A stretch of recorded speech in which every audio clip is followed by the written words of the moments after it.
Irmãos, a mensagem que eu quero trazer aqui hoje é para você que está se sentindo cansado e muitas vezes acha que a sua fé não tem sido bastante. É como se você estivesse enfrentando um gigante e a sua fé parecesse assim, tão pequenininha.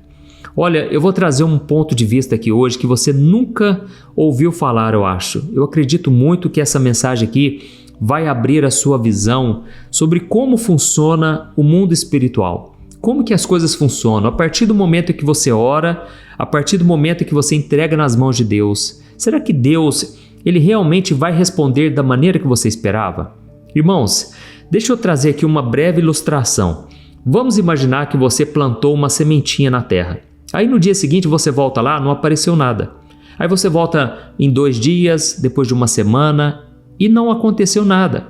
Aí naquele momento você pode pensar assim, será que essa semente não vai vingar? Será que a terra não é boa? Irmãos, da mesma forma a gente trata a nossa fé. A gente acha que só porque nós oramos com fé, só porque nós estamos fazendo tudo o que é certo, Deus ele vai responder do nosso jeito, da nossa maneira. Mas assim como aconteceu com essa sementinha, Deus na verdade está trabalhando nos bastidores. Por quê? A sementinha, ela está ali debaixo da terra e a gente se esquece que naquele lugar escuro, naquele lugar ali fechado, na verdade a raiz ela está se aprofundando, ela está se fortalecendo, ela está buscando a água para fortalecer aquela planta quando ela finalmente nascer. E você não enxerga isso, você não percebe, não está sendo visto com os olhos naturais, mas está acontecendo, certo? Da mesma forma, muitas vezes nós achamos que Deus nos abandonou só porque Ele não nos respondeu da maneira que nós queríamos, no nosso tempo, do nosso jeito. Irmãos, eu nunca me esqueço da maior lição que eu recebi de Deus, uma vez quando um tio meu estava muito doente. Eu orei por eles, irmãos, assim, com toda a minha fé. Eu era novo convertido, eu tinha acabado de ir para os caminhos de Deus, tinha entregado minha vida a Jesus, e eu estava assim naquele primeiro amor, sabe? E eu falei para toda a minha família que o meu tio seria curado. Eu orei por ele, irmãos, eu levei ele na igreja, eu chamei o pastor para ir lá em casa, o pastor orou por ele. Irmãos, ele até demonstrou sinais de melhora. É verdade, durante 1 dia, 2 dias, parecia assim que ele estava 100% curado. Mas infelizmente ele acabou partindo. Infelizmente para nós, né? Porque na verdade não era o plano de Deus e Deus sabe o que é melhor. Irmãos, depois que ele partiu, eu confesso, eu me senti tão frustrado. Eu me senti envergonhado porque eu tinha falado para todo mundo que ele seria curado por Jesus Cristo. Irmãos, aquilo para mim foi um balde de água fria tão grande. Mas hoje eu agradeço ao Senhor porque foi uma grande lição que eu aprendi. Eu aprendi que Deus, Ele não quis curar o meu tio da maneira que eu pensava, mas na verdade a alma dele foi curada. Ele nasceu de novo, ele fez a oração de entrega, ele entregou a sua vida a Jesus Cristo. Irmãos, existe maior milagre do que esse? Existe? Fala para mim. Irmãos, Deus ele está querendo povoar o céu. Ele não tem interesse aqui nessa terra, porque o próprio Jesus disse, eu vou para preparar um lugar para vocês, porque o meu reino não é dessa terra.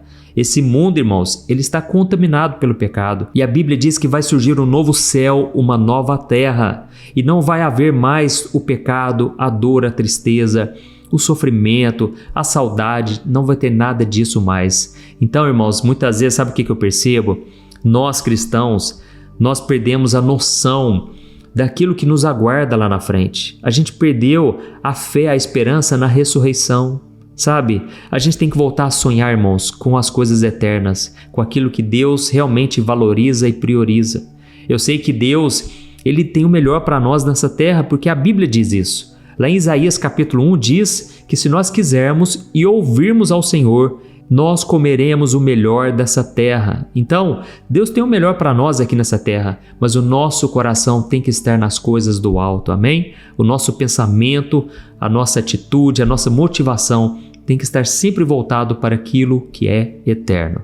Irmãos, eu vou trazer uma mensagem aqui hoje que vai falar tanto ao seu coração e eu não quero que você fique triste ao final dessa mensagem, porque na verdade é uma mensagem de esperança. Então fique comigo até o fim, eu vou te explicar tudo o que a Bíblia vai nos ensinar aqui hoje e eu peço que você se inscreva no meu canal, ative também o sininho da notificação e selecione a opção todas para que você receba aí no seu celular os próximos vídeos que eu colocar, tá bom? Eu quero te ajudar todo dia, então venha participar comigo.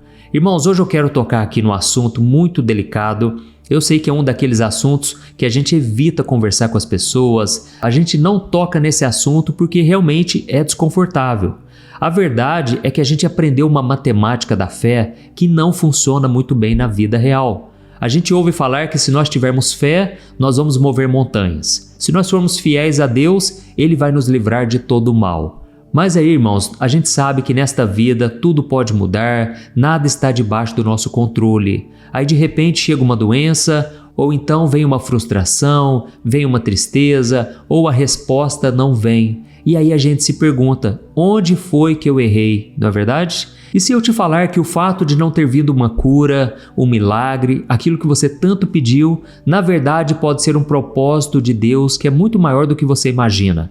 Irmãos, para isso eu quero ler com você a história de um homem chamado Epafrodito. Eu sei que é um nome complicado, mas esse personagem da Bíblia, irmãos, ele não é um homem qualquer. Ele era um guerreiro da fé e o apóstolo Paulo descreve ele como meu irmão, cooperador e companheiro de lutas. Então, Epafrodito era um parceiro no ministério de Paulo e a Bíblia mostra que ele deixou a sua casa, a sua família, a sua cidade para viajar e levar uma oferta da igreja de Filipos para ajudar Paulo, que estava preso em Roma. Aí você imagina a coragem e a dedicação desse homem. Ele estava literalmente servindo a Deus no meio da sua missão, correndo risco de vida, porque naquela época tinha uma perseguição ferrenha, tanto é que Paulo estava preso.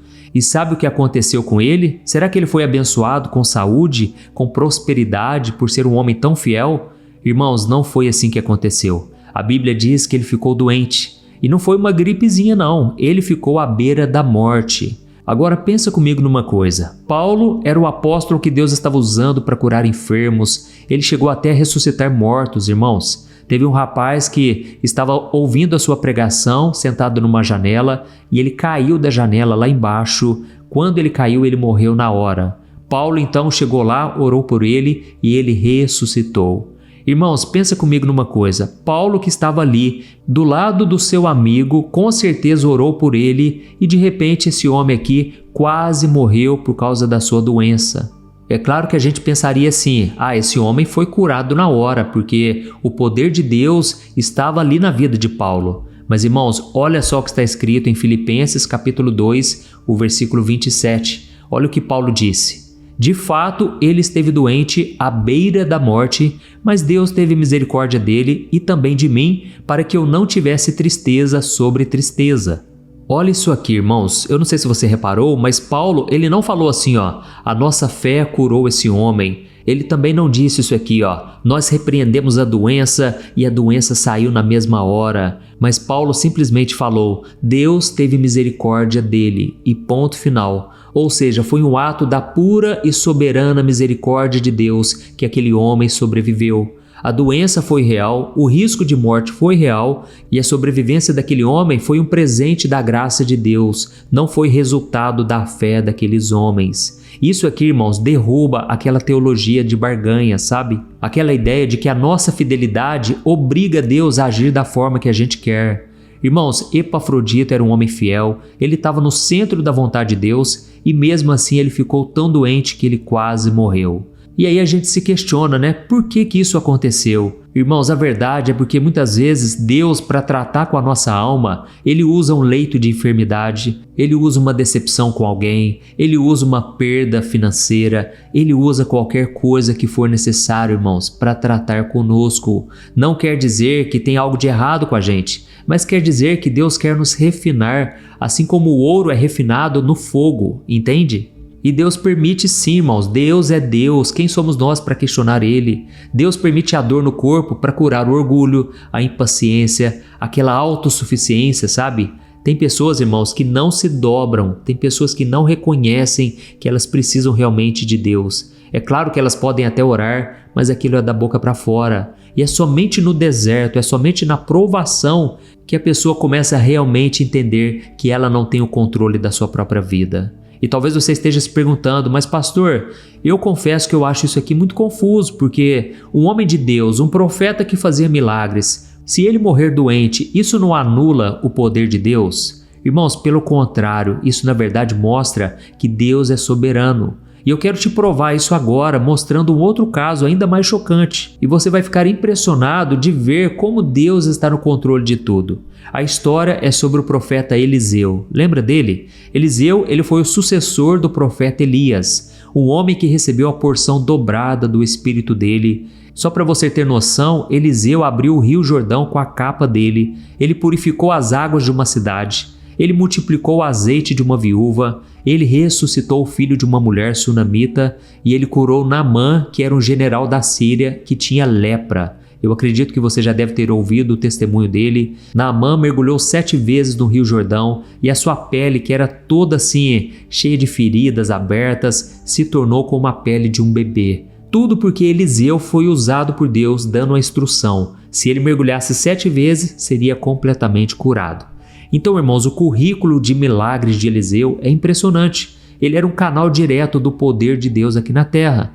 E sabe como é que esse homem terminou os seus dias? A Bíblia fala de uma maneira muito clara, irmãos. Lá em 2 Reis, capítulo 13, o versículo 14, diz assim, Eliseu ficou doente da enfermidade da qual ele morreria. Espera aí, será que é verdade isso que a Bíblia está falando? O homem que curava todo mundo, o homem que tinha autoridade sobre a vida, sobre a morte, porque ele era muito usado por Deus na sua geração, de repente ele morreu doente? Irmãos, é isso mesmo. E aqui fica uma lição para nós. Se a cura fosse uma obrigação de Deus para quem tem fé, Eliseu com certeza seria o primeiro da fila a ser curado.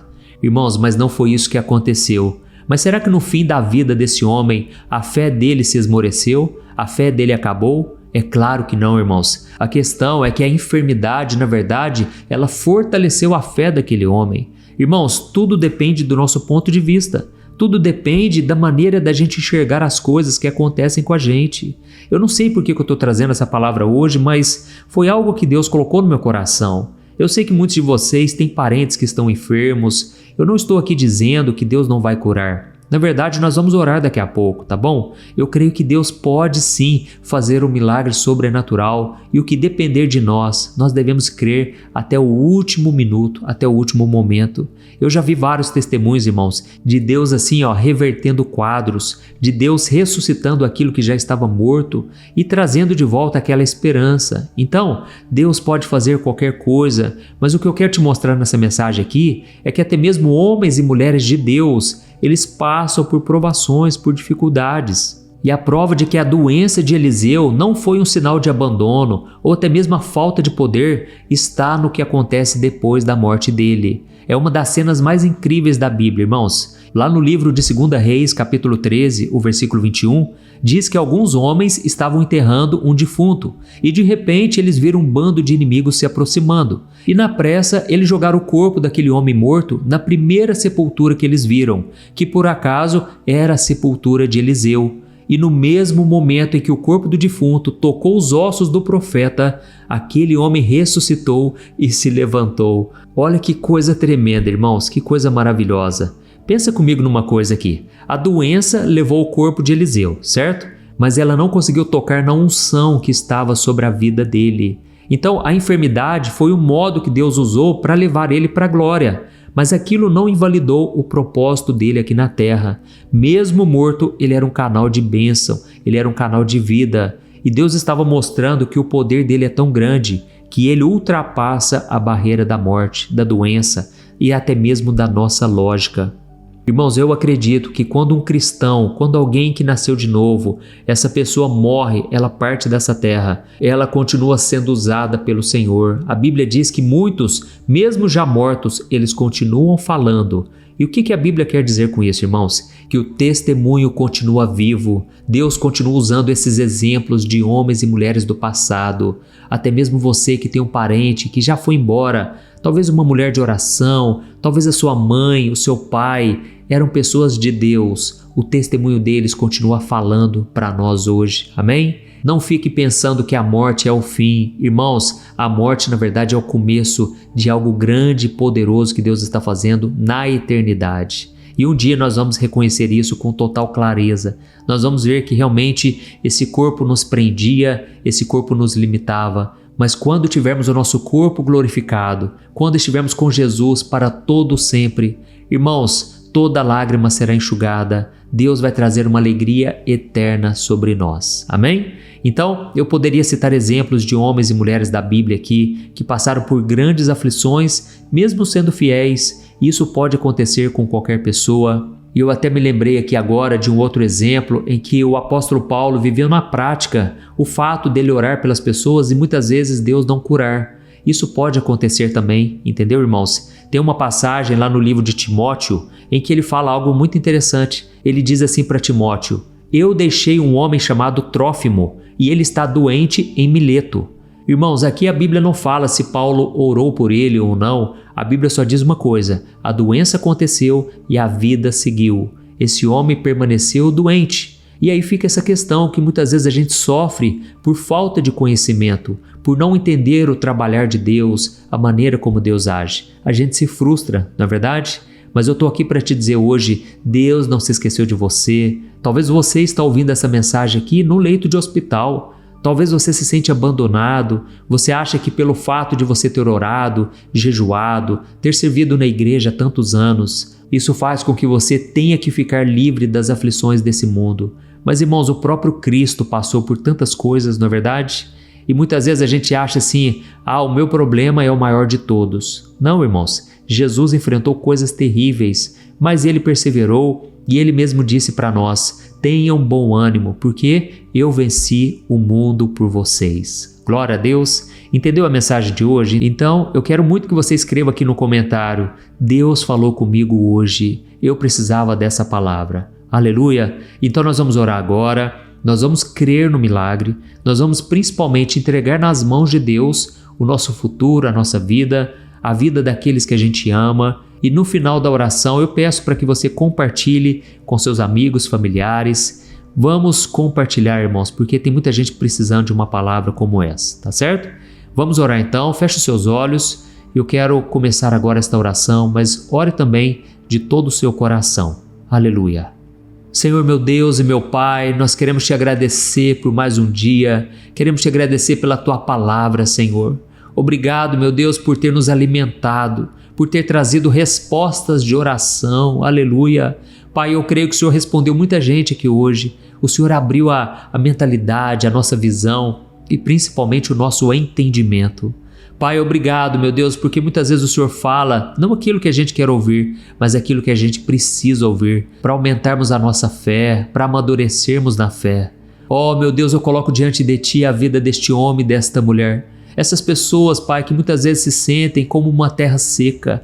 Essa pessoa parece que ora, ela busca, ela jejua, mas ela só encontra o silêncio. Quantas pessoas, meu Pai, estão olhando agora para um diagnóstico médico, para uma dor na alma, para um problema que parece que nunca se resolve, e elas ficam se perguntando: onde está o Senhor? Por que o Senhor não responde de forma imediata? Por que o Senhor não faz aquilo que nós pedimos? Oh, meu Pai, ministra no coração dessas pessoas agora, sopra sobre elas, meu Pai, a Tua presença, a Tua força, o Teu poder. Mostra, Senhor, que Tu és o socorro bem presente na hora da angústia. Mostra que o Senhor está no meio dessa tempestade. Pai, nós Te pedimos perdão porque muitas vezes nós tentamos barganhar contigo. Nós exigimos provas, sinais para podermos crer. Pai, nos perdoe, Senhor, a nossa fé é pequena demais. Quantas vezes, meu Pai, nós queremos ter a fé de Jó, que mesmo perdendo tudo, ele declarou: o Senhor deu, o Senhor tomou, louvado seja o nome do Senhor. Mas em vez disso, Pai, nós ficamos reclamando, a gente duvida, a gente murmura. Por isso eu te peço, Senhor, tem compaixão de nós, tem misericórdia da nossa vida. Pai, nesse momento eu repreendo todo o espírito de incredulidade, toda seta de dúvida que o inimigo tem lançado na mente dos teus filhos. Que toda voz que diz assim: Deus te abandonou, a sua fé não é suficiente, você pecou e por isso está sofrendo, eu repreendo essas vozes agora, em nome de Jesus Cristo. Pai, a Tua palavra nos garante que nada pode nos separar do Teu amor, nem a tribulação, nem a angústia, nem a enfermidade e nem mesmo a morte. Por isso eu te exalto, meu Deus, porque a nossa esperança está em Ti. O Senhor é poderoso para curar, o Senhor é poderoso para libertar. E nesse momento, meu Pai, eu oro por aqueles que estão enfermos, Se houver uma pessoa enferma agora, que o teu poder restaurador alcance cada célula, cada órgão, trazendo vida, trazendo saúde. Eu repreendo toda doença agora. Câncer, saia do corpo dessa pessoa agora em nome de Jesus. Dor de cabeça, dor na coluna, problemas de locomoção, problemas nos órgãos internos, em nome de Jesus, seja curado, seja liberto dessa enfermidade. Oh, meu Deus e meu Pai, eu coloco diante de Ti, Senhor, a vida desses que estão enfermos na alma. Quantos agora, Senhor, estão tristes, estão abalados, estão cansados de enfrentar a vida, estão sobrecarregados, cansados de sofrer. Pai, enche o coração deles com a Tua paz, com a Tua presença. Senhor, faz um milagre, Senhor. É pela Tua graça, não é pelo nosso esforço, pelo nosso mérito, mas é pela Tua graça que nós somos salvos e transformados.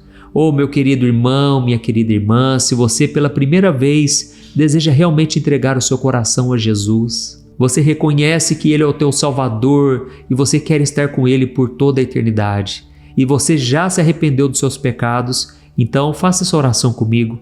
Repita essas palavras e vamos orar juntos. Eu creio que Jesus agora está olhando para o teu coração. Diga assim, Senhor Jesus, eu reconheço que sou pecador e que preciso de Ti. Eu entrego a minha vida, a minha dor, o meu futuro nas Tuas mãos. Me perdoa, me limpa, Senhor, me transforma e me salva. Eu Te peço perdão por todos os meus pecados e eu creio que o Senhor morreu na cruz por todos eles, mas ressuscitou para me dar a vida eterna. Então escreve o meu nome no livro da vida, Senhor. Eu quero estar contigo todo dia e eu Te recebo como meu único e suficiente Salvador. Eu renuncio todas as religiões, eu renuncio tudo aquilo que me afasta de Ti. Eu Te entrego de corpo e alma e espírito. Jesus, a minha vida é Tua. Aleluia. Oh, meu Pai, receba esta oração, Senhor. Receba esta oração que foi feita de todo o coração. Que o Senhor, meu Pai, possa transformar cada área da vida dessa pessoa que se entregou agora. Que milhares e milhares de famílias sejam salvas e libertas pelo poder do Teu amor. Pai, em nome de Jesus que eu oro e já Te agradeço. Amém. Glória a Deus. Aleluia.